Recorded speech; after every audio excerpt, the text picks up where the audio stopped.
Λοιπόν, είμαστε έτοιμοι.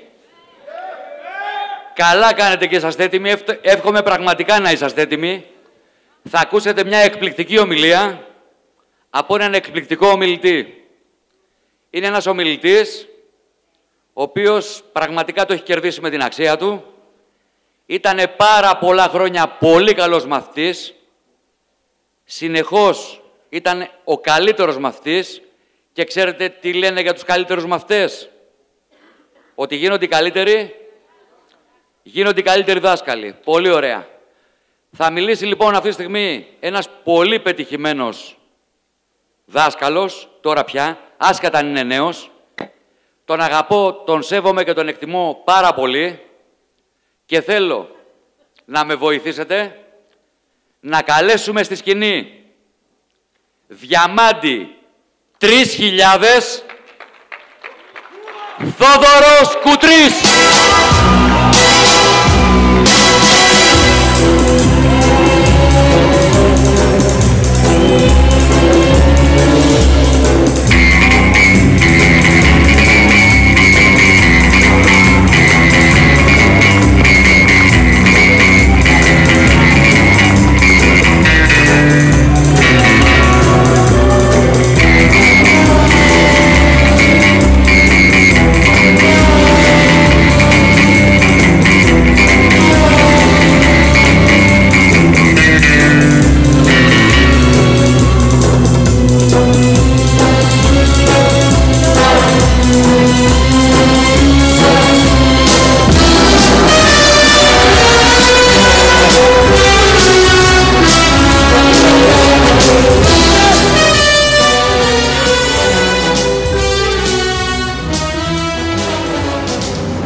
Ωραία, δεν βλέπω τίποτα.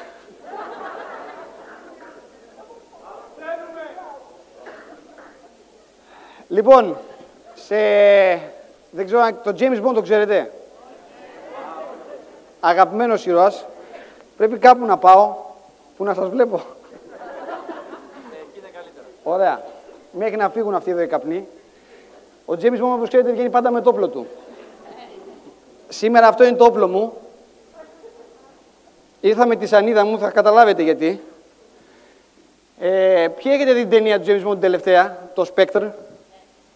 Ωραία, όσοι δεν την έχετε δει, να πάτε τη δείτε, είναι εκπληκτική. Αγαπημένος ήρωας. Λοιπόν, πριν από μερικές μέρες γύρισα από ένα παγκόσμιο συνέδριο που έγινε στο Las Vegas. Και ήταν ένα παγκόσμιο συνέδριο δικτύωσης. Ήταν μαζεμένοι οι πιο πετυχημένοι δικτυωτές, άνθρωποι οι οποίοι έχουν εξαψήφια και εφταψήφια εισοδήματα.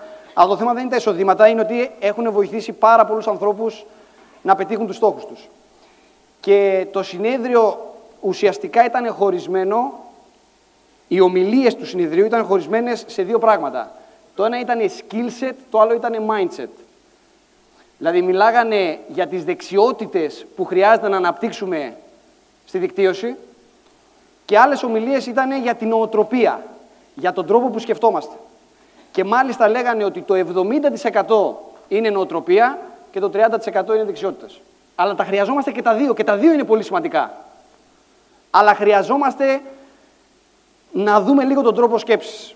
Τώρα, έγινε μία, όσοι ξέρετε μην μιλήσετε, έγινε μία έρευνα στο Harvard πάνω στον τρόπο σκέψης. Και πήρανε κάποιες χιλιάδες φοιτητές και τους δείξανε 3 σχήματα. Και τους είπαν ότι θα πρέπει μέσα σε δευτερόλεπτα να διαλέξουν ένα από αυτά τα 3 σχήματα. Και αναλόγως με αυτό που διαλέγανε, βγάλανε κάποια συμπεράσματα για το πώς δουλεύει ο εγκέφαλος. Τώρα σήμερα θέλω να το κάνω και εγώ μαζί σας, για να σιγουρευτώ ότι ισχύει. Οπότε θα σας δείξω αυτά τα 3 σχήματα και γρήγορα θα επιλέξετε ένα. Είμαστε ok σε αυτό? Ωραία. Ποιοι από εσάς επιλέξατε το τρίγωνο? Ωραία. Η έρευνα λοιπόν λέει ότι όσοι επιλέγετε το τρίγωνο είστε ιδιαίτερα ευφυείς. Ένα χειροκρότημα για όλους τους ευφυείς που έχουμε μέσα στο δωμάτιο, στο θέατρο. Ποιοι επιλέξατε το τετράγωνο? Η έρευνα λοιπόν λέει ότι όσοι επιλέξετε το τετράγωνο είστε πάρα πολύ δημιουργικοί. Έτσι, ένα χειροκρότημα για τους δημιουργικούς που έχουμε. Τώρα, ποιοι επιλέξατε τον κύκλο? Α, οι περισσότεροι. Προσέξτε τώρα. Ξανασηκώστε λίγο τα χέρια. Ωραία. Η έρευνα λέει ότι αυτοί που επιλέξατε τον κύκλο, ότι το μυαλό σας είναι εστιασμένο στο έντονο και παθιασμένο σεξ.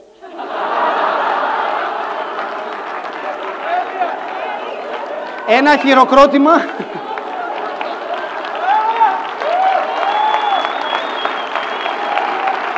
Αν έχετε δίπλα σας κάποιον που σήκωσε το χέρι, πείτε του να κρατήσει τη σκέψη του μέχρι το τέλος του συνεδρίου.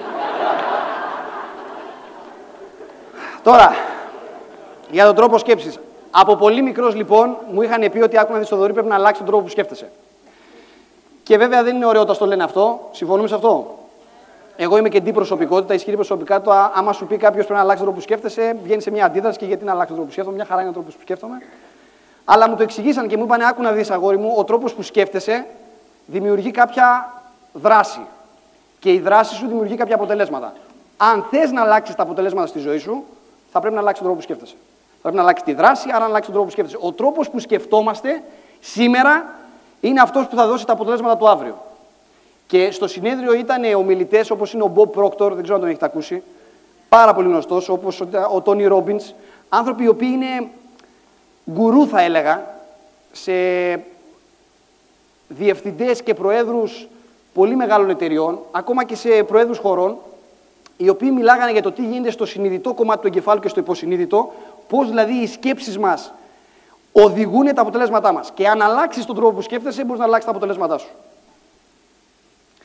Υπάρχει κάποια στιγμή στη ζωή των περισσότερων από εμάς που πήραμε απόφαση να αλλάξουμε σε κάτι τον τρόπο που σκεφτόμαστε και από εκείνη τη στιγμή άλλαξε όλη μας η ζωή.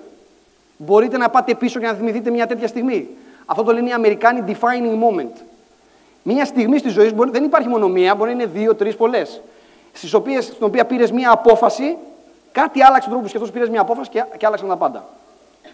Έτσι και στην ταινία, δεν ξέρω αν έχετε δει το Matrix. Ποιοι έχετε δει το Matrix το 1? Μπράβο, τη θεωρώ προφητική ταινία. Μιλάει για έναν τύπο, τον Νίο, ο οποίος είναι πάρα πολύ ανήσυχος.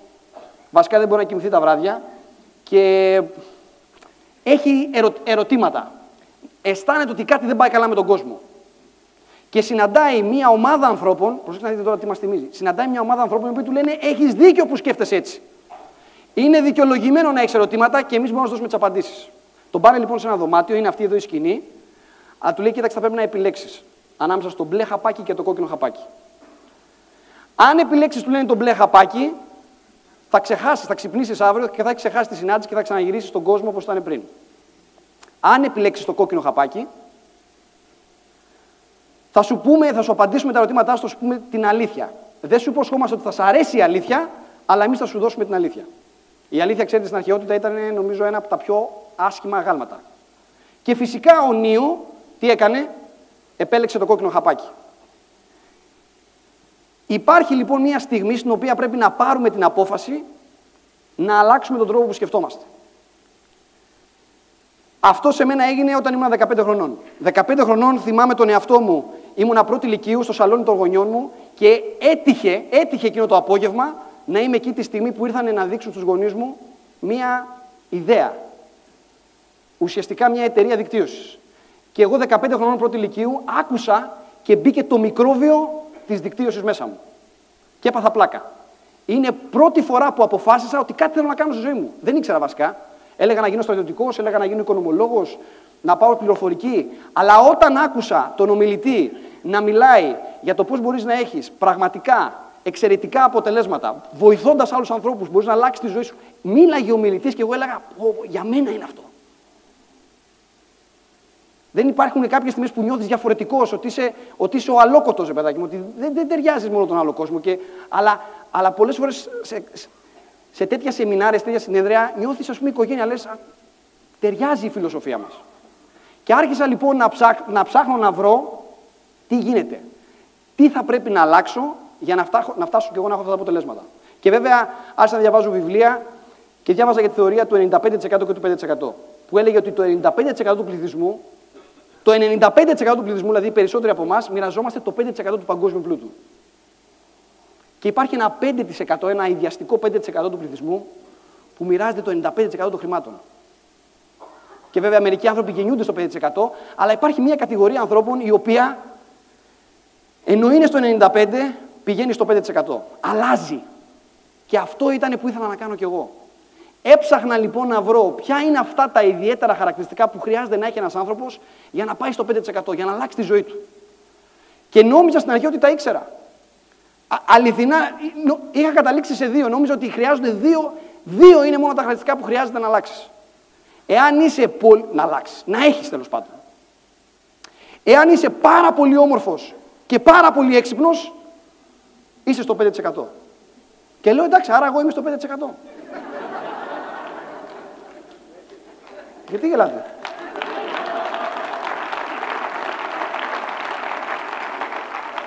Αυτά τα 2 χαρακτηριστικά τα είχα σε υπερβολικό βαθμό πάνω μου. Μη γελάτε, επειδή δεν ήμουν σίγουρος, πήγα και ρώτησα τη μανούλα μου. Η οποία βέβαια μου είπε την αλήθεια. Όταν τη ρώτησα, θέλω να μου πεις μαμά την αλήθεια, ποιος είναι ο πιο έξυπνος και ο πιο όμορφος άντρας που ξέρεις. Μου λέει εσύ, αγόρι μου. Και το πίστεψα, γιατί πιστεύω τη μανούλα μου. Σε κάποια φάση, βέβαια, ένας κολλητός μου, ο Γιάννης, μου είπε ότι η μάνα του είπε και αυτό το ίδιο πράγμα. Και εκεί άρχισα να ανησυχώ για το πόσο αντικειμενικές είναι οι μανούλες. Αλλά δεν έχει σημασία στην ιστορία, ξέρετε γιατί ανακάλυψα τελικά ότι δεν είναι ούτε η ομορφιά ούτε η εξυπνάδα. Είναι ο τρόπος σκέψης. Και έτσι βγήκε η θεωρία του πλάνου Α και του πλάνου Β. Πλάνο Α τι είναι? Πλάνο Α είναι ο παραδοσιακός τρόπος σκέψης. Εάν σκέφτεσαι με τον ίδιο τρόπο και αν κάνεις τα ίδια και τα ίδια, θα έχεις τα ίδια αποτελέσματα. Έτσι. Και μιλάμε για το πλάνο Α. Μιλάμε ότι οι άνθρωποι του πλάνου Α, εγώ γεννήθηκα σε μια οικογένεια που μου λέγανε, άκου να δεις αγόρι μου, εάν διαβάσεις πολύ στη ζωή σου, θα περάσει ένα πανεπιστήμιο, μετά θα πιάσει μια δουλειά και όλα θα πάνε καλά. Σε πόσους έχουν πει το ίδιο ψέμα? Τέλεια, μπράβο, χαίρομαι. Οι γονείς μου είχαν πολύ καλή πρόθεση. Η πρόταση ήταν λάθος γιατί τα χρόνια έχουν αλλάξει και σήμερα δεν ισχύει αυτό. Οπότε οι άνθρωποι πιάνουν μια δουλειά και αν έχουν δουλειά, η ζωή τους χαρακτηρίζεται από 2 σημεία. Το ένα λέγεται σπίτι, το άλλο λέγεται δουλειά. Και είμαστε σπίτι, δουλειά, δουλειά, σπίτι, σπίτι, δουλειά, δουλειά, σπίτι, σπίτι, δουλειά, δουλειά, σπίτι, σπίτι, δουλειά, δουλειά, σπίτι, σπίτι, δουλειά, δουλειά, σπίτι, σπίτι, δουλειά, δουλειά, σπίτι, σπίτι, δουλειά, δουλειά, σπίτι, σπίτι, δουλειά, δουλειά, σπίτι, σπίτι, δουλειά, δουλειά, σπίτι, σπίτι, δουλειά, δουλειά, σπίτι, σπίτι, δουλειά, δουλειά, σπίτι, σπίτι, δουλειά, δουλειά, σπίτι, σπίτι, δουλειά, δουλειά. Σπινιάρουμε σε ένα μαγκανοπήγαδο που δεν είμαστε ικανοποιημένοι. Είμαστε παραχρεωμένοι, παραδουλεμένοι. 8 στους 10 ανθρώπους δηλώνουν σήμερα ότι δεν τους αρέσει η δουλειά τους, ότι τα χρήματα παίρνουν πολύ λίγα, ότι υπάρχει ανασφάλεια. Αυτό είναι το πλάνο Α. Και βέβαια υπάρχουν άνθρωποι που συμβιβάζονται με αυτό και άνθρωποι οι οποίοι δεν συμβιβάζονται με αυτό. Και εκεί βγήκε η έννοια του πλάν B. Ότι μπορείς να σκέφτεσαι εναλλακτικά. Υπάρχει πλάν B. Το πλάν B τι είναι, προσέξτε. Το πλάν B δεν είναι άλλο ένα πλάνο Α. Το πλάν B δεν είναι άλλη μια δουλειά. Δεν χρειαζόμαστε άλλη μια δουλειά. Το πλάν B πρέπει να είναι τελείως διαφορετικό. Είναι από άλλο κουτί. Δεν είναι μέσα από το ίδιο κουτί. Πώς λειτουργεί το πλάν B? Με υπομόχλια. Αν έχεις ένα υπομόχλιο, μπορείς να βάλεις ενέργεια σε κάτι, χρόνο, χρήμα και αυτό το πράγμα να σου υπομοχλήσει. Αυτό που κάνουμε ανήκει σε αυτό το χώρο. Είναι πλάν B και δεν είναι απλά ένα πλάν B, είναι θεωρούμε το καλύτερο πλάν B. Τώρα, στο σεμινάριο που πήγα, σε αυτό το συνέδριο, μιλήσανε και διάφοροι οικονομολόγοι. Ένας οικονομολόγος ήταν ο Ρόμπερτ Κιγιοσάκη. Δεν ξέρω αν τον ξέρετε, που έχει γράψει το βιβλίο «Πλούσιος μπαμπάς, φτωχός μπαμπάς». Εξαιρετικός ομιλητής, ο οποίος μας τρομοκράτησε για το τι συμβαίνει στην οικονομία. Μάλιστα, αυτός και πάρα πολλοί άλλοι οικονομολόγοι θεωρούν ότι είμαστε στα πρόθυρα του μεγαλύτερου κράχ όλων των εποχών. Θα γίνει μεγαλύτερο κράχ από αυτό που είχε γίνει το 30 στην Αμερική. Και μας έδειχνε διάφορα charts, διάφορα στατιστικά, το τι συμβαίνει στην παγκόσμια οικονομία. Ουσιαστικά, κοιτάξτε να δείτε, υπάρχουν 4 μεγάλες αλλαγές, 4 πράγματα που τα βλέπουμε να ισχύουν σχεδόν σε όλες τις χώρες. Νούμερο 1 λέει, θα ακούτε συνέχεια για απολύσεις, απολύσεις, απολύσεις, απολύσεις. Παντού θα γίνονται απολύσεις. Όλο και περισσότερο άνθρωποι θα απολύονται. Γιατί είναι πολύ απλό, η τεχνολογία αναπτύσσεται, χρειάζονται λιγότερες θέσεις εργασίας, πάρα πολλές εταιρείες κάνουν outsourcing, οπότε όλο και περισσότερες απολύσεις θα γίνονται παντού. Γνωστό. Ναι. Ακόμα περισσότερο. Νούμερο 2 είπε, στο νούμερο 1 λέει, προσέξτε, τη στιγμή που καθόμαστε σήμερα όλοι εδώ, οι προέδροι των εταιριών που εσύ δουλεύεις σκέφτονται αυτή τη στιγμή το πώς μπορεί να γίνει δουλειά χωρίς εσένα. Αυτό σκέφτονται αυτή τη στιγμή. Πώς μπορούμε να κάνουμε τη δουλειά χωρίς αυτούς. Νούμερο 2 λέει, οι άνθρωποι θα δουλεύουν περισσότερο για λιγότερα. Η έξαρση της μερικής απασχόλησης. Όταν υπάρχει πολύ μεγάλη προσφορά εργασίας, είναι δικαιολογημένο τα εισαγωγικά αφεντικά να την ψωνίσουν. Να ζητάνε περισσότερα πράγματα. Νούμερο 3. Οι άνθρωποι θα πληρωνόμαστε με βάση την απόδοση και όχι με βάση την ώρα. Ολόκληρες γενιές έχουν γαλουχηθεί και ξέρουμε ότι η ώρα μας αξίζει κάτι. Θα δουλεύεις τόσες ώρες, θα πληρώνεσαι, ξέρω εγώ. Ξεχάστε τα αυτά. Με βάση την απόδοση. Ένας τέλεχος επιχείρησης που έπαιρνε 60.000 ευρώ το χρόνο, ξαφνικά θα του λένε ότι η θέση εργασίας, αυτό που έκανες, καταρχάς σήμερα αξίζει 50.000 ευρώ. Και δεν θα πάρεις 50.000 ευρώ στο χέρι, θα πάρεις 15.000 ευρώ και τα υπόλοιπα 35.000 ευρώ θα είναι με στόχους μπόνους. Εάν πιάσεις τα μπόνους, η εταιρεία τι σου λέει, κανένα πρόβλημα, μπράβο, σε χειροκροτάμε αυτά κτλ. Και του χρόνου αυξάνουμε τους στόχους. Εάν δεν πιάσεις τα μπόνους, δεν θα πληρωθείς. Με βάση λοιπόν την απόδοση.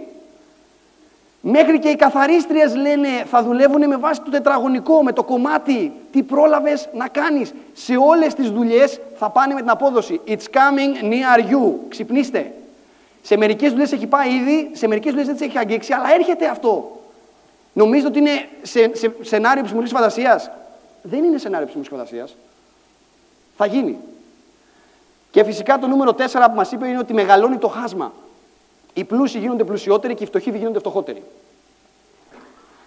Δεν θα υπάρχει, ελαχιστοποιούνται οι μικρομεσαίοι.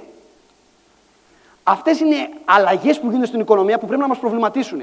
Παρ' όλα αυτά, βέβαια, μας είπε ότι μία από τις καλύτερες λύσεις είναι η επιχειρηματικότητα. Η άνοδος της επιχειρηματικότητας. Έχουμε τρελή άνοδο στην επιχειρηματικότητα. Σήμερα, περισσότερο από ποτέ, όλο και περισσότεροι άνθρωποι σκέφτονται και είναι ανοιχτοί στο να γίνουν ιδιοκτήτες της δικής τους επιχείρησης. Πάρα πολλοί το κάνουν παράλληλα με την εργασία τους, με το να είναι υπάλληλοι κάπου. Και όταν λέμε επιχειρηματικότητα, μην σκέφτεστε μόνο τη δικιά μας. Οτιδήποτε.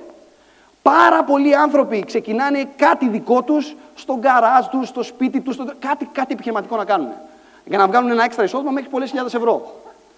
Θα έχετε δει τι γίνεται, δεν ξέρω αν έχετε ενημερωθεί για το Uber. Την ξέρετε αυτήν εδώ την εφαρμογή. Είναι μία επανάσταση που ξεκίνησε από μία πόλη της Αμερικής. Ουσιαστικά αυτό τι είναι. Και έχει βέβαια εξαπλωθεί, έχει πάει σε όλες τις πόλεις, έχει έρθει και στην Αθήνα και στην Ελλάδα έχει έρθει. Αυτό είναι μια εφαρμογή όπου νοικιάζεις ουσιαστικά το αυτοκίνητό σου.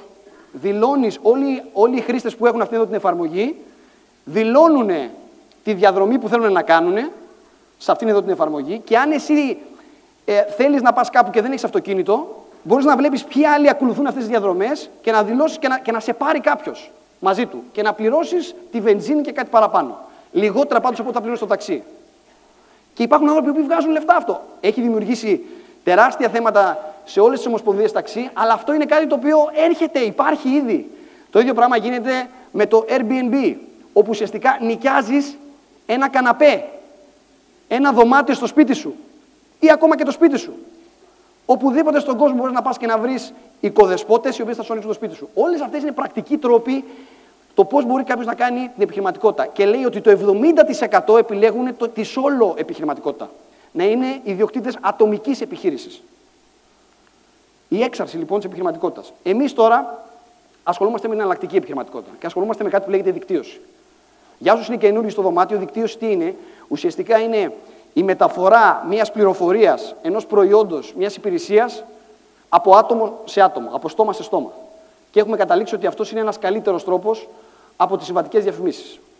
Αυτό είναι η δικτύωση. Τώρα, η δικτύωση δεν είναι τέλεια, αλλά είναι η καλύτερη.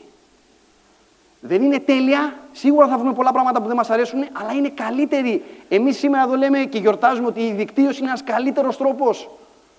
Και δεν το έλεγα μόνο εγώ, και όλοι οι ηγέτες περάσαν από εδώ πέρα. Στο συνέδριο που πήγα, ακόμα και άνθρωποι οι οποίοι δεν είναι από το δικό μας χώρο, παραδεχόντουσαν ότι η δικτύωση είναι το μέλλον. Είναι ένας από τους καλύτερους τρόπους επιχειρηματικότητας.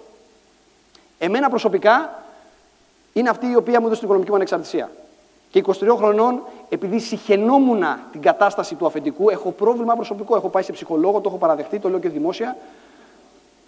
Δεν μπορώ να δουλέψω για κάποιον άλλον. Έχω αλλάξει πάρα πολλά αφεντικά με απολύανε, τους απέλεια, υπήρχε ένα πρόβλημα εκεί πέρα. Δεν ξέρω ποιοι συμπάσχετε, υπάρχουν κάποιοι εδώ που άνθρωποι που συμπάσχουν. Τέλεια. Είμαστε όλοι άρρωστοι. Αρρώστια! Ωραία. Πώς μπορείς λοιπόν να έχεις 0 αφεντικά με μηδαμινό ρίσκο και κεφάλαιο? Αλλά δεν ήταν μόνο αυτοί οι λόγοι. Έχει πλέον αποδειχθεί ότι η διαφήμιση από στόμα σε στόμα είναι καλύτερη από τον κλασικό τρόπο διαφήμισης.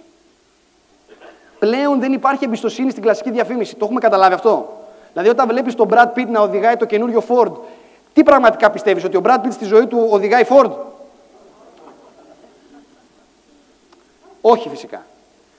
Έχεις μεγαλύτερη εμπιστοσύνη σε έναν φίλο, σε ένα κολλητό, σε ένα γνωστό, ο οποίος θα σου πει: ρε, εσύ πήγα και δοκίμασα αυτό και αυτό, πήγαινε εκεί. Γι' αυτό η διαφήμιση από στόμα στόμα λειτουργεί καλύτερα. Ένα από τα πράγματα που μου άρεσε στη δικτύωση είναι ένα ρητό που είχα ακούσει από νωρίς που λέει: είναι καλύτερα να παίρνεις το 1% από 100 ανθρώπους από το να πάρεις 100% από έναν άνθρωπο. Αυτή είναι η δικτύωση. Και πολλές φορές μερικοί άνθρωποι την παρουσιάζουν σαν το private franchising. Έχει χρησιμοποιηθεί αυτός ο όρος. Τι είναι? Ο περισσότερος κόσμος ξέρει το κλασικό franchising. Έτσι, το κλασικό franchising τι είναι? Είναι αλυσίδες από μακροεπιχειρήσεις, μεγάλες επιχειρήσεις που χρειάζονται τεράστια κεφάλαια. Αλλά ουσιαστικά τι αγοράζεις με το κλασικό franchising? Ένα expert σύστημα, ένα έτοιμο σύστημα. Που δεν χρειάζεται εσύ να σκεφτείς το πώς ακριβώς θα λειτουργήσει, να βρεις το κατάλληλο προϊόν κτλ. Είναι σχεδόν δεδομένο ότι θα λειτουργήσει, εσύ απλά το αγοράζεις. Το private franchising, δηλαδή η δικτύωση, τι είναι? Είναι πάλι αλυσίδες από μικροεπιχειρήσεις που δεν χρειάζεται τεράστιο κεφάλαιο. Αυτό κάνουμε. Γρήγορος, εύκολος αναδιπλασιασμός. Ένα από τα άλλα ωραία στοιχεία που έχει το επάγγελμά μας είναι ότι για να πετύχεις εσύ πρέπει να βοηθήσεις άλλους να πετύχουν. Δεν είναι ωραίο αυτό? Ότι ουσιαστικά αναγκαζόμαστε να πρέπει να βοηθήσουμε άλλους. Το αναγκαζόμαστε εισαγωγικά. Γιατί πολλούς ανθρώπους μας αρέσει αυτό το πράγμα. Πρέπει να είσαι ομαδικός παίκτης, να σ' αρέσει να δουλέψεις με άλλους ανθρώπους. Και αν δουλέψεις και βοηθήσεις, είδατε όλοι οι άνθρωποι περάσανε στη σκηνή και αναγνωριζόντουσαν και ευχαριστούσαν τον έναν και τον άλλο και τον άλλο. Τι ωραίο είναι αυτό το πράγμα. Αυτό το πράγμα το νιώθετε στη δουλειά σας, στο πλάνο Α. Δηλαδή μπαίνετε μέσα και σας χειροκροτάνε, ας πούμε. Και λένε καλώς τον αυτό. Ρε, τι έγινε το. Υπάρχει αυτό το κλίμα. Ρωτάω γιατί έχω καιρό να δουλέψω κάποιον. Δεν ξέρω μήπως έχουν αλλάξει τα πράγματα στο πλάνο Α. Εδώ πέρα υπάρχει αναγνωρισιμότητα. Υπάρχουν απλοί καθημερινοί άνθρωποι οι οποίοι γίνονται ήρωες. Ήρωες γιατί πετύχανε κάτι και βοηθήσαν άλλους ανθρώπους. Γι' αυτό παίζουμε του Σούπερμαν, του Μπάτμαν, τη μουσική, του James Bond κτλ. Είμαστε πιο ήρωες από αυτούς. Εάν κάνουμε μία απλή σύγκριση της παραδοσιακής επιχειρηματικότητας, να ανοίξει ένα μαγαζί με την εναλλακτική επιχειρηματικότητα. Προσέξτε εδώ τώρα τι γίνεται. Εάν θες να ανοίξεις παραδοσιακά μια επιχείρηση, θα πρέπει να βρεις ένα πολύ καλό προϊόν και μια υπηρεσία, σωστά? Μάλιστα, για να επιβιώσεις στο εμπόριο σήμερα πρέπει να είναι πολύ καλό το προϊόν σου, πολύ καλή υπηρεσία, ανταγωνιστική, να έχεις κάτι το μοναδικό, κάτι το ιδιαίτερο. Σε εμάς αυτό το πράγμα παρέχεται, έτοιμο. Χρειάζεται τεράστιο κεφάλαιο στην παραδοσιακή επιχειρηματικότητα. Σε εμάς δεν χρειάζεται κεφάλαιο για να ξεκινήσεις, όπως ξέρετε, είναι αστείο το ποσό. Μιλήστε με ένα κλασικό επιχειρηματία και πείτε του: λοιπόν, εγώ για να ξεκινήσω τη δικιά μου επιχείρηση έδωσα $28. Δέσμευση. Χρειάζεται τεράστια δέσμευση. Οι άνθρωποι οι οποίοι ξεκινάνε ένα μαγαζί δουλεύουν 15-18 ώρες το 24ωρο. Εδώ η δέσμευση είναι ελαστική. Χρειάζεται εξειδίκευση πολλές φορές στην εναλλακτική επιχειρηματικότητα. Να μάθεις πολύ καλά μερικά πράγματα. Εδώ η εκπαίδευση παρέχεται και δεν χρειάζεται φοβερή εξειδίκευση. Υπάρχουν απλές δεξιότητες. Θα πρέπει να κάνεις πωλήσεις, να επιλέξεις κάποιον τρόπο με τον οποίο τα εμπορεύματά σου, οι υπηρεσίες σου θα διανέμονται. Ποιον τρόπο θα επιλέξεις? Εδώ πέρα ακόμα και αυτό είναι λυμμένο. Εμείς χρειάζεται να κάνουμε έναν ελάχιστο προσωπικό τζίρο, ακόμα και όσοι ασχολούνται με μαγαζιά ή θα πουλήσουν τα προϊόντα της OGI, με ελάχιστο προσωπικό τζίρο πάλι μπορείς να βγάλεις πολύ μεγάλα χρήματα. Δεν χρειάζεται εσύ ο ίδιος να κάνεις τα εκατομμύρια. Θα πρέπει να ασχοληθείς με την εξυπηρέτηση πελατών, με το απόθεμα προϊόντων, με ρυθμιστικά θέματα, νομικά θέματα, ανθρώπινο δυναμικό. Όλα αυτά εδώ στην εναλλακτική επιχειρηματικότητα είναι λυμμένα, παρέχονται. Γι' αυτό λέμε ότι είναι μια καλύτερη λύση. Θα πρέπει να είμαστε συνειδητοποιημένοι σε ποιο χώρο βρισκόμαστε, τι λέει, τι είναι το επάγγελμά μας και να είμαστε περήφανοι γι' αυτό και όχι να κρυβόμαστε. Συμφωνούμε σε αυτό? Ωραία. Για να είμαστε περήφανοι. Υπάρχουν άνθρωποι οι οποίοι γελάνε με το επάγγελμά μας και μερικές φορές ρωτάνε: είναι σοβαρό επάγγελμα η δικτύωση? Εγώ νομίζω ότι ήταν κάτι που ασχολούνται οι γυναίκες. Part-time. Οι μανούλες, ξέρω εγώ, ή οτιδήποτε. Αυτοί οι άνθρωποι δεν γνωρίζουν. Εντάξει, έχουν άγνοια. Είναι λοιπόν καθήκον δικό μας να τους ενημερώσουμε. Ερχόμενος λοιπόν από την Αμερική, πήρα πάρα πολλά στοιχεία για την παγκόσμια βιομηχανία της δικτύωσης. Θέλετε να σας τα πω? Ελπίζω να έχετε χαρτί και στυλό και να τα γράψετε, γιατί θα σας δώσω τώρα τζίρους και τέτοια που κάνουμε σε παγκόσμιο επίπεδο για να ξέρετε και να είστε περήφανοι για αυτό το πράγμα που κάνουμε. Εδώ είναι ο τζίρος ο παγκόσμιος που έγινε το 2014. Όλων των εταιριών που ασχολούνται με τις άμεσες πωλήσεις για τη βιομηχανία μας. Και φαίνονται και όλας και αναήπειρο. Συνολικά το 2014 εμείς κάναμε 182 δισεκατομμύρια τζίρο.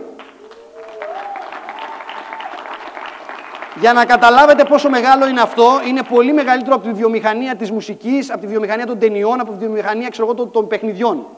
Είναι τεράστιος αυτός ο τζίρος. Δεν είμαστε μία κουκίδα στο χάρτη, εντάξει κτλ. Είμαστε μια τεράστια βιομηχανία, τεράστια.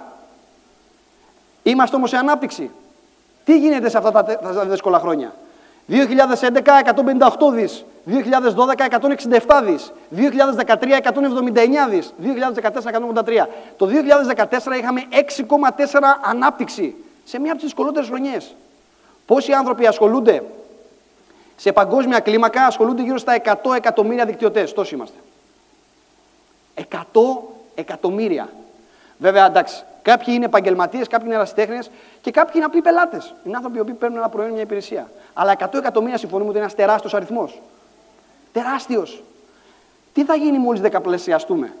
Θα φτάσουμε το 1 δις. Ακόμα και αυτός ο αριθμός είναι σε ανάπτυξη. Το 2011 ήμασταν 85, 90, 96, 100. Τώρα, πολλοί άνθρωποι ρωτάνε, ωραία, η δικτύωση έχει πολλά χρήματα. Μήπως όμως τα χρήματα αυτά πώς μοιράζονται? Πού πηγαίνουν τα χρήματα αυτά? Ο μέσος όρος των payouts που έχουν οι εταιρείες είναι 40%. Με ένα 40% σημαίνει ότι τα 180... Εμείς πόσο έχουμε payout? Έχουμε ένα από τα μεγαλύτερα, αν όχι το μεγαλύτερο payout που υπάρχει στον κόσμο. Αλλά εδώ σας δίνω το μέσο όρο. Με 40% μέσο όρο σημαίνει ότι από τα 182 δις, τα 72,8 δις μοιράστηκαν στους ανθρώπους που ασχολούνται με τη δικτύωση. Αυτό σημαίνει 200 εκατομμύρια την ημέρα. Wow!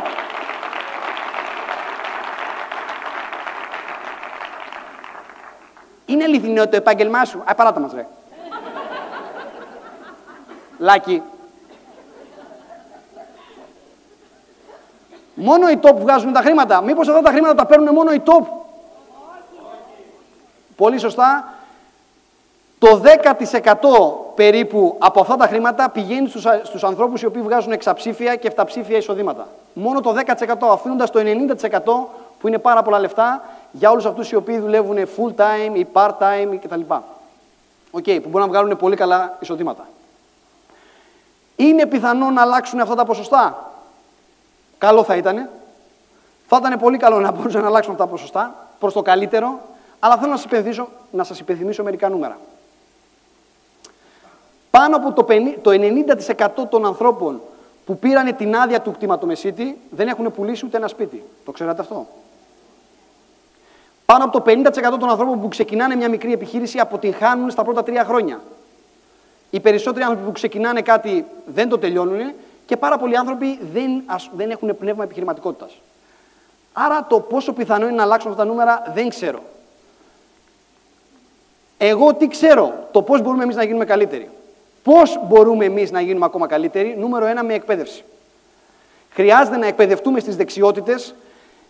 Έχουμε ξαναπεί στα συνέδριά μας ότι ουσιαστικά οι δεξιότητες που χρειάζεται ένας δικτυωτής είναι 7. Όχι 10.000 δεξιότητες. 7. Ούτε μαθήματα, ούτε πρέπει να πας 4 χρόνια στο πανεπιστήμιο. Είναι 7 απλές δεξιότητες. Ασχολήσουμε αυτά τα 7 πραγματάκια. Να μάθουμε λοιπόν τις δεξιότητες και θα πρέπει να επανεκπαιδευτούμε, να μάθουμε να σκεφτόμαστε σαν ιδιοκτήτες επιχείρησης. Πάρτε το σοβαρά. Γίνετε επαγγελματίες. Και επίσης θα πρέπει να δημιουργούμε σωστές προσδοκίες. Αυτό είναι πολύ σημαντικό. Γιατί έξω έχουμε ένα θέμα με το επάγγελμά μας, γιατί δεν δημιουργούμε σωστές προσδοκίες. Γιατί οι άνθρωποι πάνε και λένε ψέματα. Πρέπει να δημιουργούμε σωστές προσδοκίες ως προς το αν είναι εύκολο ή όχι. Δεν χρειάζεται να πηγαίνουμε και να λέμε «Άκου φίλε, δεν θα κάνεις τίποτα, θα κάθεσαι ένα καναπέ και θα βρέχει λεφτά». Αυτά τα κοροϊδεύουμε. Δεν χρειάζεται να το πούμε αυτό το πράγμα. Να δημιουργούμε σωστές προσδοκίες ως προς το προϊόν και την υπηρεσία. Έχω ακούσει συνεργάτες να λένε ότι άκου να δεις πόσο απλή είναι η OGI. Θα πρέπει να γίνεις πολύ καλός σε αυτό εδώ. Αν γίνεις καλός στο να πατάς ένα κλικ, τελείωσε. Αυτό είναι. Πρέπει να ενημερώσουμε τον κόσμο για το προϊόν μας, για τις προσδοκίες μας. Τι προσδοκία να έχει από τις εκπτώσεις, πόσα μαγαζιά έχει, πες του μερικά πράγματα. Σωστές προσδοκίες όπως τα ποσοστά επιτυχίας. Τι πρέπει να περιμένει κάποιος, τι είναι το φυσιολογικό.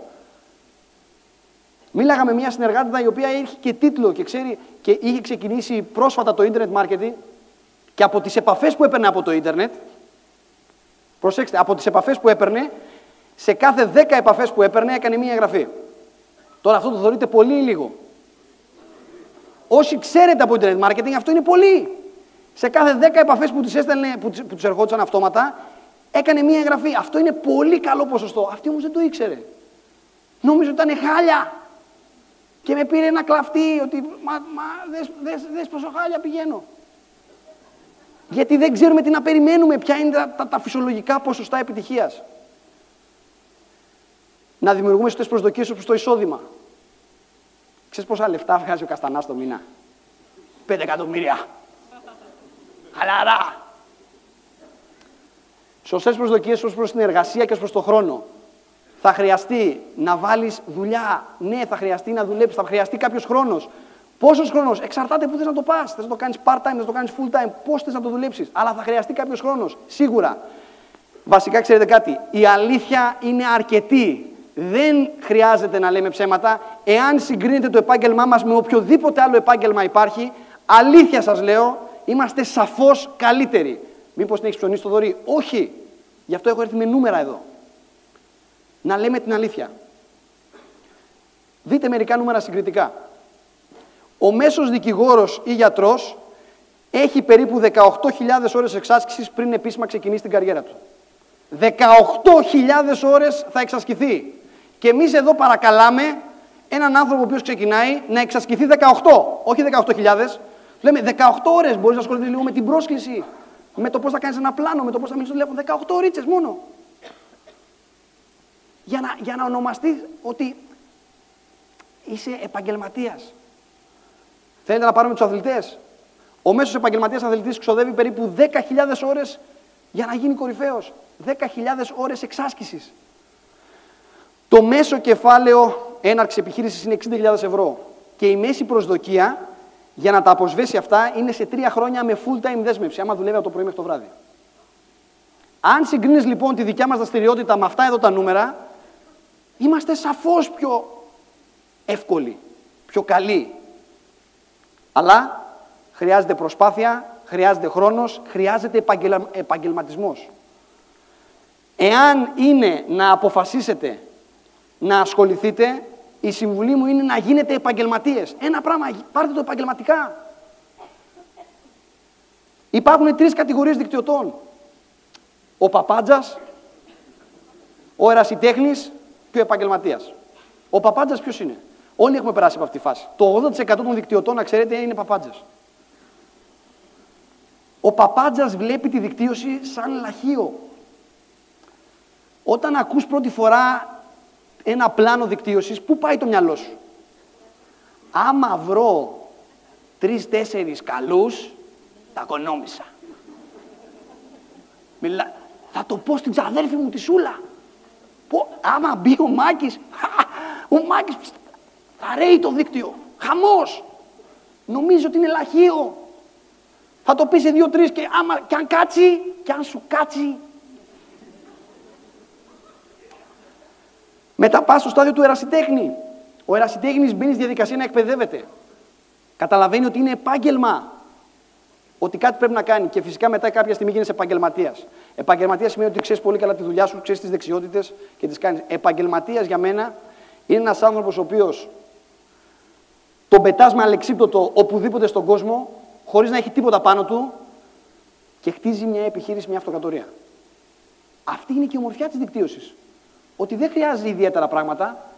Παίρνεις τον Στέφανο τον Ορφανίδη, ξέρω εγώ, τον πετάς στην Αίγυπτο, στη Σαχάρα και σου γυρνάει με 10.000 άτομα δίκτυο. Όλους.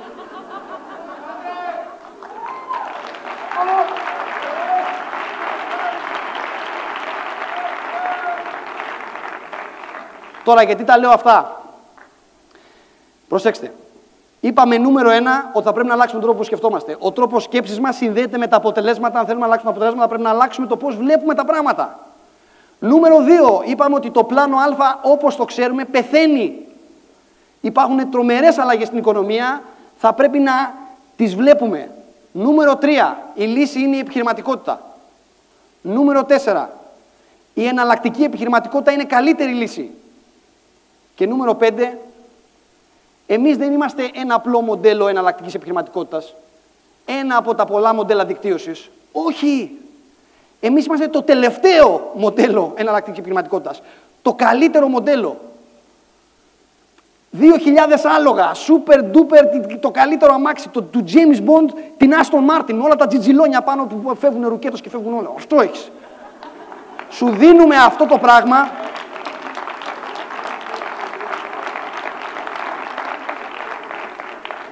Έχω την Aston Martin εδώ τώρα του James Bond, που δεν ξέρω κι εγώ τι κάνει, και σου δίνουμε τα κλειδιά με $28 το μήνα.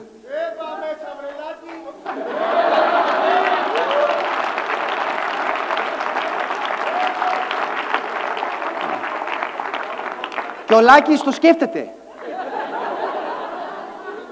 Aston Martin,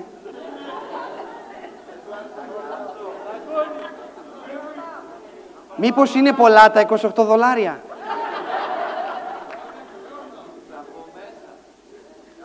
Ξέρετε τι γίνεται. Ίσως δεν μπορούμε να εκτιμήσουμε μερικοί το όχημα που έχουμε στα χέρια μας. Γιατί υπάρχουν τόσα πολλά πράγματα που κάνει. Στην τελευταία ταινία του James Bond θα το δείτε. Ο James Bond μπαίνει στην καινούρια του Aston Martin και δεν ξέρει, δηλαδή έχει κουμπάκια εκεί και αρχίζει και πατάει. Βγαίνουν φλόγες, πετάγεται ένα αυτό. Δηλαδή δεν ήξερε. Υπάρχουν πολλά. Σήμερα μίλησε ο Στάθης ο Καρυπίδης και το πάνελ της OGI δεν ήταν εκπληκτική. Έτσι, δεν άρχισατε να καταλαβαίνετε το τι γίνεται, αλλά ότι υπάρχει ένα βάθος στην υπόθεση. Υπάρχουν πολλά πράγματα. Πολλά πράγματα που συμβαίνουν. Και πρέπει να ετοιμαστούμε για αυτά. Τώρα, γιατί εγώ ήρθα με τη σανίδα. Γιατί σανίδα. Θα σας πω γιατί. Γιατί ήρθα να σας μιλήσω για το παρελθόν, το παρόν και το μέλλον. Το Δεκέμβριο του 2013 ήμουνα στην ακτή. Και έρχεται ο φίλος μου ο Κώστας, ο Καστανάς, και μου λέει, έλα, θέλω να σου δείξω κάτι. Μου λέει, το βλέπεις, μου λέει, εκείνο εκεί στο βάθος. Λέω, ποιο? Εκείνο εκεί στο βάθος, λέει, ένα κύμα, μου λέει, το βλέπεις? Εκείνο εκεί, λέω, Κώστα, αυτό, μου λέει, είναι τσουνάμι. Το Δεκέμβριο, λοιπόν, του 2013, ο Θοδωρής ο Κουτρής είδε το κύμα. Και αν είσαι στην ακτή και έχεις δει ένα τσουνάμι να έρχεται, τι κάνεις? Αρχίζεις να προειδοποιείς άλλους ανθρώπους που είναι στην ακτή. Οπότε πήγα εκεί πιο δίπλα, λιαζόταν με τις κορμάρες, ηλιοθεραπεία, αυτά ήταν ο Άρης με τη Σύση, η θεία μου. Λέω, θεία, έρχεται κύμα. Πού, μου λέει? Λέω, εκεί, το βλέπετε, έρχεται τεράστιο κύμα, τεράστιο. Πήγα πιο δίπλα, ήταν ο Κώστας ο Παπα-Νικολάου, του λέω, Κώστα, έρχεται κύμα. Μετά ο Θοδωρής ο Αραμπατζής, του λέω, Θοδωρή, έρχεται κύμα. Και αρχίσαμε να συσπυρωνόμαστε και σε έναν πανικό έκανα 2 μήνες να κοιμηθώ. Και λέμε, ωραία, πρέπει να ειδοποιήσουμε άλλους ανθρώπους. Οπότε πήρα τη σφυρίχτρα μου και άρχισα να τρέχω στην παραλία, άρχισα να φωνάζω. Έρχεται κύμα! Σε πανικό. Ξέρεις, και κάποιοι άνθρωποι... Τι κάνει, λέει ο τρελός? Λέω, δεν δουλεύει σφυρίχτρα. Πήρα και ντουντούκα. Έρχεται κύμα! Άρχισα να φωνάζω, σαν τρελός. Λέω, κάτι πρέπει να κάνουμε, πρέπει να ειδοποιήσουμε τον κόσμο. Και υπήρχαν 4 βασικές αντιδράσεις. 4. Υπήρχαν οι άνθρωποι οι οποίοι πιστέψαν στο κύμα και είδαν το κύμα. Όπως ήταν ο Χάρης ο Παπαδόπουλος, ο Στάθος ο Καρυπίδης, ήταν άνθρωποι οι οποίοι ήταν από την αρχή, είδανε, πιστέψανε στο κύμα και είδαν το κύμα και σε στρατεύτηκαν. Η δεύτερη κατηγορία ήταν άνθρωποι οι οποίοι πιστέψαν στο κύμα, αλλά δεν βλέπαν κύμα. Πιστέψαν ότι υπάρχει ένα κύμα, γιατί τους το λέγαμε εμείς, αλλά δεν βλέπαν κύμα. Του λέω, το βλέπεις ρε φίλε, το βλέπεις το κύμα? Δεν το βλέπω ρε Θοδωρή. Αλλά μου λέει, δεν έχει σημασία. Αφού το βλέπεις εσύ, εγώ σε πιστεύω. Εμπιστευτήκανε αυτούς οι οποίοι βλέπαν το κύμα και ακολουθήσανε. Γιατί πάρα πολλές φορές δεν χρειάζεται να το δεις εσύ. Βλέπουμε, δείχνουμε πράγματα κτλ. Λέει, δεν το βλέπω. Δεν χρειάζεται να το δεις εσύ. Χρειάζεται να βρεις κάποιον ο οποίος το βλέπει. Και αυτοί οι άνθρωποι σε στρατεύτηκαν μαζί μας. Υπήρχε μια τρίτη κατηγορία.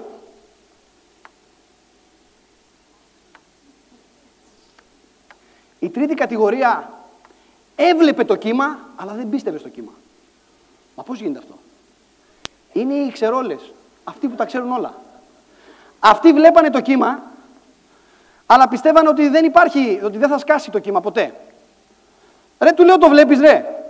Ρε, έρχεται κύμα ρε, πρέπει κάτι να κάνουμε. Άκου Θοδωρή, δεν ξέρεις. Άσο σου πω εγώ ξέρω. Του λέω, τι ξέρεις εσύ? Εντάξει, έχουμε ξαναδεί τέτοιο κύμα. Δεν έρχεται μπροστά εδώ, θα πάει να σκάσει αλλού. Τι λες ρε φίλε, του λέω? Ρε, έρχεται κύμα, τσουνάμι ρε. Ρε, άκουμε ρε. Καταρχάς μου λέει, αυτά τα πολύ μεγάλα κύματα από μακριά που βλέπεις, ξεφουσκώνουν. Δεν, είναι κούφια, είναι τζούφια. Μέχρι να φτάσει στην ακτή θα έχει ξεφουσκώσει.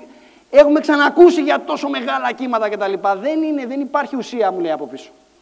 Τα ξέρουμε εμείς τα κύματα. Το βλέπανε, αλλά δεν πιστεύανε. Και υπάρχει η τέταρτη κατηγορία. Οι οποίοι ούτε βλέπανε, ούτε πιστεύανε. Ρε, έρχεται κύμα. Σταμάτα να τρομοκρατήσεις τους ανθρώπους. Φώναζα, έρχεται κύμα! Και μας θεωρούσαν παλαβούς, ανόητους, χαζούς. Ρε, τι πάθανε αυτοί στην παραλία, ρε? Είναι καλά? Και κάποιοι οι οποίοι ήταν παλιοί στην ακτή, μας πιάσαν και μας λένε, παιδιά, δεν υπάρχει κύμα.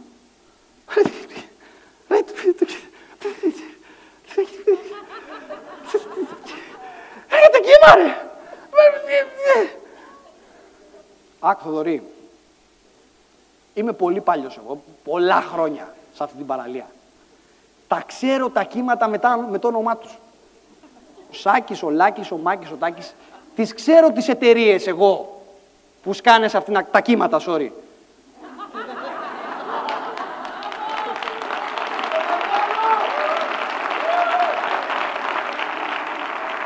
Εγώ τα κύματα που σκάνε σε αυτήν την ακτή τα ξέρω πολύ καλά. Τέτοιο κύμα δεν υπάρχει. Τσουνάμι σε αυτή την ακτή δεν έχει έρθει ποτέ. Ποτέ. Τόσα χρόνια δεν μπορεί, δεν θα έχει έρθει άλλο. Ποτέ δεν έχει έρθει. Τώρα θα έρθει σε σένα. Παρ' όλα αυτά, εμείς προετοιμαζόμασταν. Εμείς είχαμε πάρει τις σανίδες μας, τις ακονίζαμε, ήμασταν έτοιμοι να καβαλήσουμε και να κυριεύσουμε το κύμα, που λεγόταν Ολύμπικα Ιδία. Και πάνω που ετοίμαζα εγώ τη σανίδα μου, έρχεται πάλι ο Κώστας. Του λέω, τι θες, ρε? Μου λέει, ξέρεις πώς είναι ο Κώστας? Σανίδα σου, Μου λέει, Θοδωρή, δεν ξέρω πώς θα το πάρεις. Δεν κάνει αυτή η σανίδα. Τι είπες, ρε, για την τιμημένη μου σανίδα? Του λέω, με αυτή τη σανίδα, ξέρω, μου λέει, είσαι από τους καλύτερους σέρφερ που υπάρχουν, αυτά κτλ. Ρε φίλε, με αυτή τη σανίδα εγώ κέρδισα την οικονομική μου ανεξαρτησία στα 23 μου. Με αυτή τη σανίδα τώρα θα μας πεις. Δεν κάνει αυτή η σανίδα. Όχι, μου λέει, κοίταξε, με αυτή τη σανίδα μπορείς να καβαλήσεις κύμα. Αλλά αν θες, μου λέει, να είσαι πάνω, τέρμα πάνω, να κυριεύσεις αυτό το κύμα, πρέπει να πάρεις τις καινούριες σανίδες, τις IM. Το τι είναι αυτό? Μου λέει, είναι καινούρια μάρκα. Είναι οι σανίδες IM, Internet Marketing.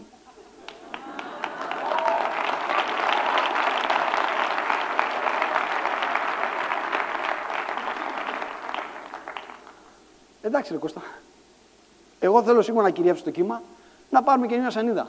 Κάποιοι λοιπόν προμηθευτήκαμε τις καινούργιες μας σανίδες. Να μάθουμε καινούργια πράγματα, είμαστε ανοιχτοί.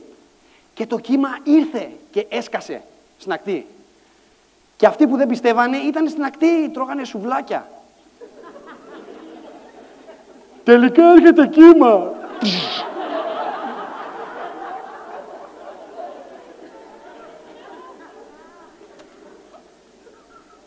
Το κύμα λοιπόν ήταν η Olympic Idea. Έτσι, τι έγινε ουσιαστικά στο πρώτο κύμα? Δημιουργήθηκε μια εταιρεία με το πιο πλούσιο σύστημα παροχών που υπάρχει αυτή τη στιγμή στον κόσμο. Με ένα εκπληκτικό προϊόν, η οποία δεν την ήξερε ούτε η μάνα της και απέκτησε αξιοπιστία. Σε αυτόν τον 1,5 χρόνο η εταιρεία απέκτησε αξιοπιστία. Πλήρωνε πάντα στην ώρα της, ήταν under promise over deliver. Πάντα έδινε παραπάνω από αυτό που υποσχότανε. Έκανε μεγάλες συνεργασίες, έβγαλε την Olympic Idea Mastercard affiliation προγράμματα, διάφορα, 1002. Στο πρώτο κύμα βγήκε η πρώτη μαγιά ηγετών. Μερικοί άνθρωποι που συσπηρώθηκαν ήταν η πρώτη και η δεύτερη κατηγορία. Οι οποίοι είχαν δει, είχαν πιστέψει και ήρθαν και αυτοί συσπηρώθηκαν. Η πρώτη μαγιά ηγετών. Και βέβαια δημιουργήθηκε ένα σύστημα αναδιπλασιασμού εύκολου, γρήγορου, με ένα φοβερό σύστημα εκπαίδευσης. Αυτό έγινε στο πρώτο κύμα. Τώρα σήμερα εγώ είμαι εδώ πάλι με τη σανίδα μου, πάλι στην ακτή. Είναι Σάββατο, Νοέμβριος του 2015 και έρχομαι εδώ πέρα μαζί με την υπόλοιπη ηγεσία για να σας προειδοποιήσουμε για το δεύτερο κύμα. Είστε έτοιμοι για το δεύτερο κύμα? Το δεύτερο κύμα είναι 4 φορές πιο μεγάλο από το πρώτο. Είναι 4 φορές πιο δυνατό, 4 φορές πιο ισχυρό. Το δεύτερο κύμα είναι ακόμα πιο μεγάλο. Είμαστε πάλι στην ακτή και βλέπουμε πάλι το κύμα. Και έχουμε πάθει πλάκα. Δεν μας κάνουν οι ντουντούκες και οι σφυρίχτρες κτλ. Πλέον χρειαζόμαστε μεγαλύτερες ντουντούκες, επαγγελματικές. Πρέπει να το φωνάξουμε περισσότερο στον κόσμο. Έψαξα να βρω μια τιμημένη ντουντούκα. Έρχεται κύμα! Πρέπει να κουνηθούμε. Βασικά, ξέρετε τι, για να το νιώσει, πρέπει να καταλάβετε τι σημαίνει κύμα. Να ξεκινήσουμε από εδώ, προς τα πίσω και προς τα πάνω και να αρχίσετε με το που θα πω έρχεται κύμα, θα σηκωθείτε, ένας-ένας κτλ. Να δημιουργήσουμε ένα κύμα στην αίθουσα. Οκ, είμαστε έτοιμοι σε αυτό? Θα το προσπαθήσουμε. 3, 2, 1, έρχεται κύμα. Γόλεμ! Και μία μετά από εδώ, έρχεται κύμα! Έρχεται κύμα!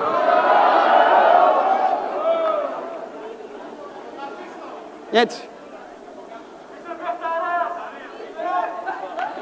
Πρέπει να συνειδητοποιήσουμε τι καταρχάς είναι το δεύτερο κύμα. Το δεύτερο κύμα είναι τεράστιο. Δημιουργείται το πιο ελκυστικό περιβάλλον ανάπτυξης στο δεύτερο κύμα. Το πιο ελκυστικό περιβάλλον ανάπτυξης και η καλύτερη μηχανή στρατολόγησης στη βιομηχανία της δικτύωσης. Σας λέω τι βλέπω. Μαζί με τους ηγέτες σας από την ακτή. Και είστε κάποιοι οι οποίοι ακούτε και λέτε τώρα τι λέει ο τρελός. Και κάποιοι θα συστρατευτείτε και κάποιοι θα κουνηθείτε. Γιατί το κύμα είναι τεράστιο. Το δεύτερο κύμα θα έχει δεύτερο κύμα ηγετών. Προσέξτε. Δεύτερο κύμα ηγετών σημαίνει ένα, ότι ήδη αναπτύσσεται καινούργια ηγεσία, η οποία αρχίζει να δημιουργείται από το πρώτο κύμα. Υπάρχουν άνθρωποι εδώ πέρα που γυαλίζουν τα μάτια σας, βγάζετε φωτιά, ανεβαίνετε τις αναγνωρίσεις σας, ακούμε και λέω πω, μπράβο! Αναπτύσσουμε την ηγεσία του αύριο, μέσα σε αυτό εδώ το δωμάτιο. Και προσέξτε, προσελκύουμε ηγεσία. Το δεύτερο κύμα θα έρθουν οι ηγέτες οι οποίοι μας παρακολουθούν. Είναι ηγέτες στη δικτύωση πολλά χρόνια. Οι οποίοι είναι πολλά χρόνια στην ακτή. Έχουν ασχοληθεί με άλλα πράγματα και στο πρώτο κύμα ήταν παρατηρητές. Στο πρώτο κύμα δεν μας πιστέψανε. Στο πρώτο κύμα λέγανε άσε να δούμε τι είναι αυτή. Αλλά τώρα ξέρουν. Προσέξτε. Υπάρχουν άνθρωποι οι οποίοι ξέρουν. Χάσανε το πρώτο κύμα. Πάει αυτό. Αλλά δεν θέλουν να χάσουν το δεύτερο. Θέλουν να είναι κομμάτι στο δεύτερο κύμα. Οπότε θα δείτε πολύ μεγάλους ηγέτες να έρχονται και να συστρατεύονται μαζί μας. Θέλετε να έχετε τους ηγέτες στην ομάδα σας? Μπράβο, θα πρέπει λοιπόν και εσείς να είστε έτοιμοι για το δεύτερο κύμα. Να μυρίζετε δεύτερο κύμα. Αλάτι αυτά και τα λοιπά, να είμαστε στη σανίδα μας έτοιμοι. Γυαλίστε τις σανίδες σας και τις καινούριες τώρα. Με τα καινούργια προϊόντα OGI. Για να μπορείς να προσελκύσεις δεύτερο κύμα ηγετών. Θα έχουμε δεύτερο κύμα μαγαζιών. Στο πρώτο κύμα τι έγινε? Στο πρώτο κύμα δεν είχαμε μαγαζιά και παρακαλούσαμε σχεδόν για μαγαζιά. Ήμασταν λίγο ανώριμοι. Βάλαμε αρκετά μαγαζιά γιατί θέλαμε απλά να έχουμε μαγαζιά. Στο δεύτερο κύμα είμαστε πιο ώριμοι, είμαστε πιο συνειδητοποιημένοι. Κάνουμε καλύτερες συνεργασίες. Ζητάμε περισσότερο από τους επιχειρηματίες και είμαστε και πιο συνειδητοποιημένοι σαν καταναλωτές. Χρησιμοποιούμε την κάρτα μας. Καταρχάς, η κάρτα μας έχει πάρει τεράστια αξία. Είδατε τις ανακοινώσεις που γίνονται στο News of the Family. Και πού να δείτε τι άλλο έρχεται. Πλέον η καρτούλα η οποία κοστίζει 25 ευρώ, που έχουμε φθηνή τηλεφωνία, φθηνό σούπερ μάρκετ, 1000 δύο άλλα και θα μπουν και άλλα. Πρέπει να το μάθει αυτό όλος ο κόσμος.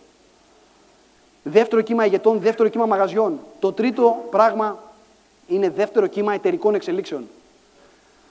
Αυτά που είδατε με την OGI είναι σαν να είδατε από μια χαραμάδα, ίσα-ίσα να πήραμε λίγο μάτι του τι ακριβώς συμβαίνει. Όσο μας έχει επιτρέψει η εταιρεία να δούμε.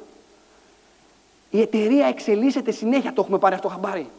2 χρόνια εταιρεία είμαστε, ρε παιδιά, και έχουμε ακούσει τόσα πολλά νέα, λες και είμαστε 50 χρόνια εταιρεία. Ήμουνα και σε εταιρεία που ήταν 50 χρόνια. Δεν υπήρχαν τέτοιες εξελίξεις. Η εταιρεία μας ευτυχώς εξελίσσεται. Η εταιρεία μας είναι πίσω από αυτά τα κύματα. Η εταιρεία δημιουργεί αυτά τα κύματα. Δημιουργεί την ευκαιρία για μας και για όλους τους υπόλοιπους. Και πρέπει να είμαστε σε εγρήγορση για να προετοιμαστούμε για το δεύτερο κύμα. Οπότε, προσέξτε, το μήνυμα έχει δοθεί. Εγώ σήμερα είμαι αγγελιοφόρος. Πήγα στο συνέδριο και πραγματικά σας μιλάω, ο χώρος του internet marketing και του δικτυακού marketing τα προηγούμενα χρόνια ήταν 2 διαφορετικοί χώροι. 2 διαφορετικά πράγματα. Είδατε όταν ξεκίνησε το συνέδριο που βγήκαμε με τον Κωνσταντίνο και κάναμε κάτι ξυφομαχίες κτλ. Συμβολικά. Στο συνέδριο που πήγα στην Αμερική, πραγματικά μιλάγανε ότι αυτά τα 2 έχουν γίνει σχεδόν ένα. Δεν θα υπάρχει δικτύωση χωρίς internet marketing. Και δεν ξέρω αν θα υπάρχει internet marketing χωρίς δικτύωση. Αυτά τα πράγματα, αυτοί οι 2 χώροι που ήταν διαφορετικοί, έχουν αρχίσει και γίνονται ένα. Τα πράγματα αλλάζουν και είμαστε μπροστά. Είδα εταιρείες οι οποίες, άνθρωποι οι οποίοι βγάζουν λεφτά, πουλώντας νερό, πουλώντας αέρα, πουλώντας μανικετόκουμπα, πουλώντας ό,τι θέλεις. Χωρίς να έχουν τα εργαλεία που έχουμε εμείς. Και είναι καλό όταν πηγαίνεις σε ένα τέτοιο συνέδριο στο εξωτερικό, γιατί αρχίζεις και εκτιμάς τι έχεις στα χέρια σου. Μαθαίνεις πράγματα και λες, ρε εσύ, είμαστε χιλιόμετρα μακριά. Οι άλλοι τώρα μαθαίνουν σερφ. Τώρα μαθαίνουν για τις σανίδες τις καινούριες. Και εμείς τις έχουμε έτοιμες. Σου λέει η εταιρεία τίποτα. Με ένα κλικ μπορείς να πάρεις την καινούργια σανίδα. Τη σανίδα που αντέχει στο τσουνάμι. Τη σανίδα που μπορεί να καβαλήσει το τσουνάμι. Οπότε πρέπει να ξεσηκωθούμε. Και για να ξεσηκωθούμε πρέπει να σηκωθούμε. Γιατί κάθεστε πολλή ώρα και απλά ακούτε και δεν πρέπει να ακούτε. Πρέπει να είμαστε σε εγρήγορση. Γιατί η κίνηση φέρνει συναισθήματα. Οπότε προσέξτε. Πριν φύγω εγώ τώρα εδώ, θέλω για να το δεχτεί και το υποσυνείδητο να μπει καλά μέσα μας, πρέπει να φωνάξουμε όλοι μαζί αρκετά δυνατά, όσο πιο δυνατά γίνεται. Να μας ακούσουν στο ψυχικό ολόκληρο. Ότι έρχεται το δεύτερο κύμα. Μπορούμε να το κάνουμε αυτό. Έτσι, με το 1, με το 2, με το 3. 1, 2, 3. Έρχεται δεύτερο κύμα!